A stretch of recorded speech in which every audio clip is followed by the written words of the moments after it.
Well, hello. I'm Eliza Jones, and for as long as I can remember, people have been telling me that I should turn my wildly detailed dreams into short stories. Just for fun, I like to interpret my dreams, and some of the results are weirdly accurate, outrageous, or funny. With my tongue firmly in cheek, I'll share these dreams and interpretations with you, along with superstitions and other paranormal things. Welcome to Wouldn't Dream of It.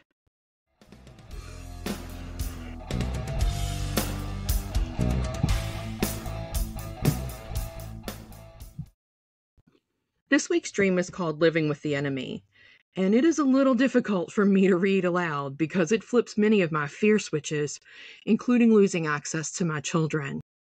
This was an extreme fear of mine from the moment the first one was born until the second one's 18th birthday. Please bear with me if my voice goes a little off. There are two adults in this dream besides myself. I will call the man Chet and the woman Helena. My children were young, maybe 2 and 4.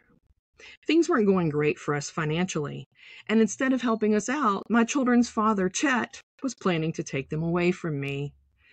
He didn't give a reason for taking them from me. He just wanted to maybe, flex his dominance over me using the one thing he had that I didn't: extra money. Literally on my knees, I was begging Chet not to do this. I was sobbing so that my words were almost unintelligible, but he was unmoved. This was not a man with a tender heart or sympathy for the suffering of others. Finally, tired of listening to me beg, he informed me that he had been married the whole time we were together. This actually made my sobs stop abruptly. What? How could I not have known this? I certainly never intended to have 2 children with a married man. How could this happen? What signs had I missed?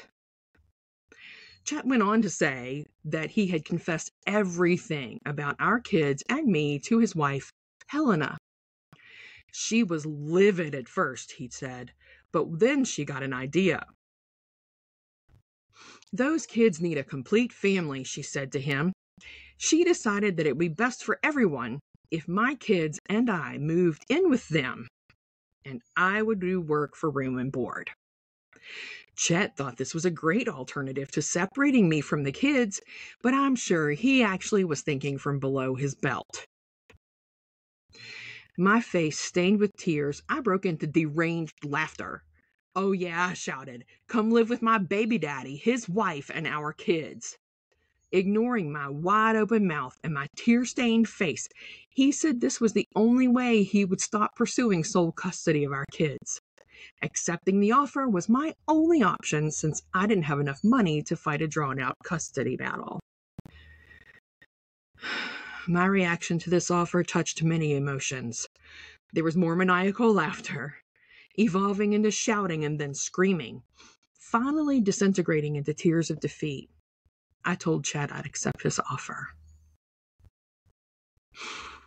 Every day from then to moving day was spent in despair. I packed our modest belongings into cardboard boxes of various sizes and shapes that I had managed to procure from several local businesses. Our last night together in our home, the kids and I piled boxes around a huge air mattress to make walls around us and draped a sheet over the top. Snuggling together in our moving box fort, the children slept while I agonized over the changes my little ones were about to face. Although I thought I feared the worst, my imaginings were far better than what was about to happen. Morning broke on moving day, and Chet took us to a huge Victorian-style house that was painted to look almost like a gingerbread castle. "This isn't where you told me you lived," I muttered to Chet as he walked with us toward the front door. "I rented that place just so you'd stop bugging me about seeing my place," he said with a chuckle. My face smashed into its most perplexed expression, we ascended the painted concrete stairs to the wraparound porch. As if on cue, Helena grandly opened one of the double front doors. Ignoring me completely, she hugged each of my children and kissed their foreheads as a mother would. She asked for their names, but they were too shy to provide them. When I spoke up, her inattention to me was flawless.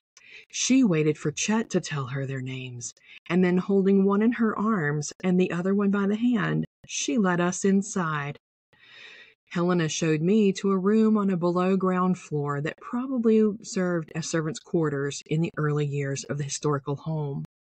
"This is yours," she said, giving me the up-down look. Thinking about how to make this tiny room into a new home for my children and myself, I asked if we were going to use one big bed or 3 small ones. "Follow me," was her answer as she turned and left the room. We ascended a well-worn, narrow wood staircase to the second floor, which was the first above-ground floor, and then we started up a much grander, glossy-finished cherry wood staircase to the third floor. Placing my youngest child on the floor, she flung open the double doors of a huge suite and told the children that this was their new room. Oblivious to what was happening and excited by the toys and big fluffy beds that awaited them, the kids ran happily into the room. Helena closed the double doors as I began protesting. "They can't be this far from me. How will they find me?" I cried as she grabbed my upper arm and squeezed it. She had some sharp rings or something turned inward on her hand, and the squeezing drew a little blood.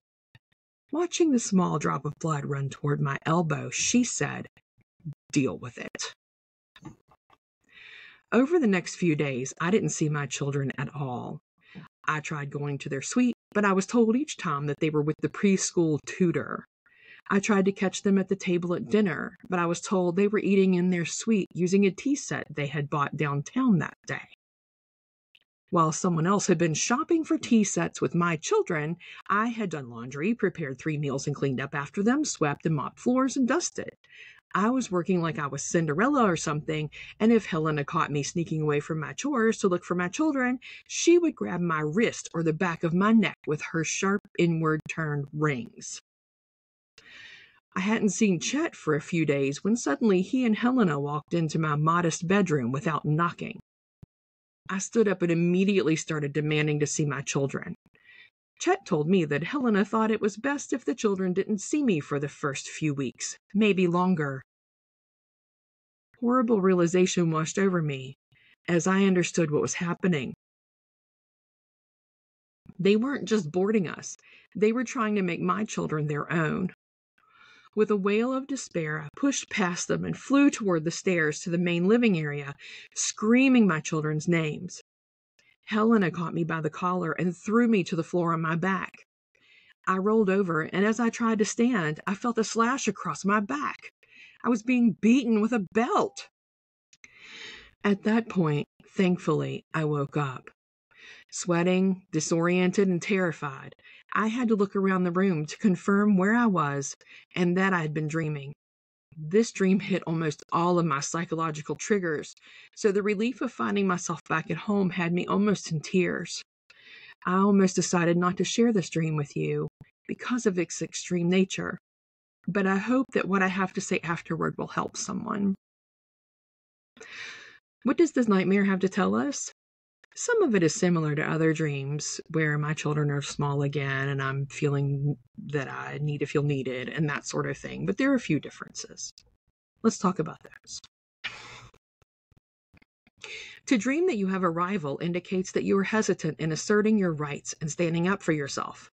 Consequently, you are losing your credibility with others. To this I say, hesitant to assert my rights? Whew, all right. Maybe she wasn't a rival after all. Who knows? To see children in your dreams signifies an aspect of yourself and your childlike qualities. You may be retreating back into a childlike state where you are longing for the past and the chance to satisfy repressed desires and unfulfilled hopes. Perhaps there's something that you need to see, grow, and nurture. Take some time off and cater to the inner child within. Yeah, I have time for that to happen. If you dream that you are separated from your children, this symbolizes failure in some personal endeavor or a setback in some ideal you had. That may be, but I think the dream really was about my fear of being separated from my children. As adults, I'm now safe from most of the ways that I feared losing my children, but their adult lives will take them away from me. The only way to be a successful parent is to let that happen. In a woman's dream, a woman, such as a family member or friend, is often representative of an aspect of her own personality, but often one she has not yet fully understood. Yes, I see that dark part of my personality that few people have ever seen. I don't need a dream to bring it to my attention. I am working on it. Moving on. To dream you are being verbally or physically abused suggests that you are being victimized in a waking situation. I've been working through all kinds of things with you, my listeners, physical abuse being one of the monsters that haunts me from the past.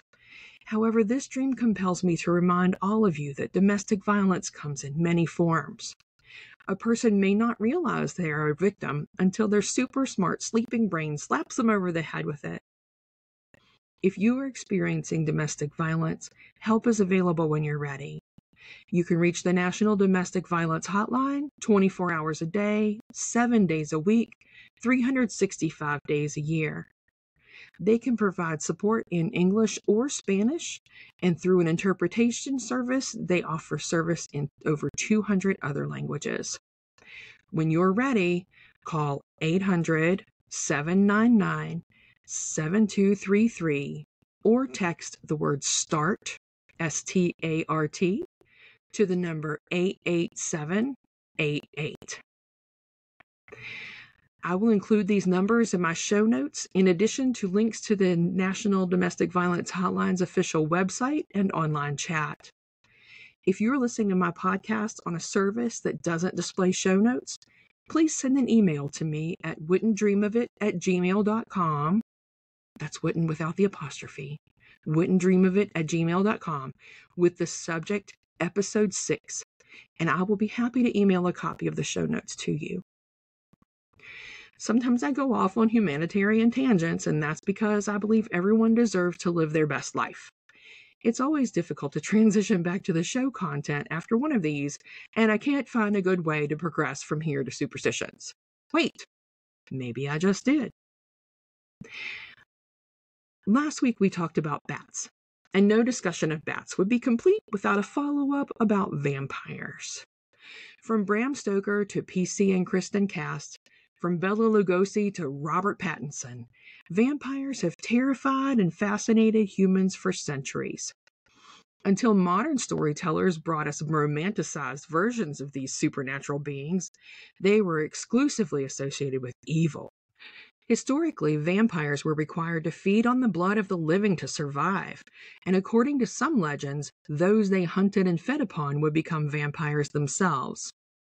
Some vampire origin stories claim that the bodies of criminals and heretics became vampires, and others assert that babies born with teeth are vampires and will eventually become slaves to their bloodlust. Various narratives throughout the years have ascribed very detailed attributes to vampires, including having hypnotic sexual powers over humans, casting no reflection in mirrors, and turning into bats so they can go longer distances in search of prey. Because they are dead already, they can only be destroyed in a few ways, such as exposing them to sunlight, driving a stake through their heart as they sleep in their coffins, or shooting them with a silver bullet. Although repelled by garlic, iron, ringing bells, and crucifixes, these things are not believed to harm them. Looking into where legends began is tricky. In the case of vampires, some say the vampire was the creation of the minds of people repressing sexual desires. I'm inclined to believe the medical explanation that likens the vampire's bloodlust and aversion to sunlight to symptoms of certain diseases. In the late 18th century, when vampire legends seem to have originated, there wasn't an understanding of the causes of illness and disease. Under those circumstances, it's easy to see how superstition created explanations, however unlikely they may be.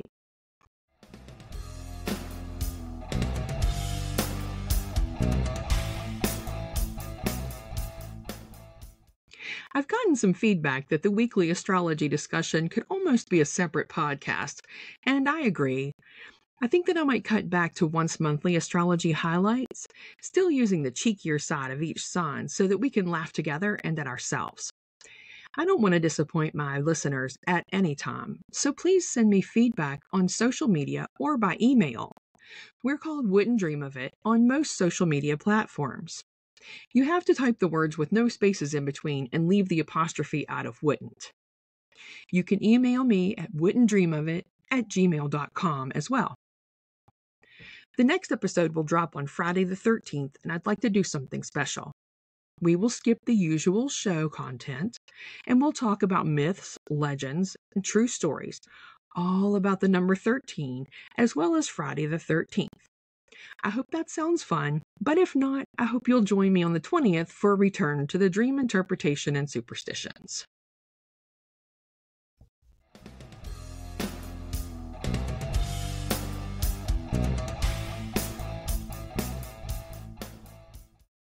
Wouldn't Dream of It is created, written, and produced by me, Eliza Jones.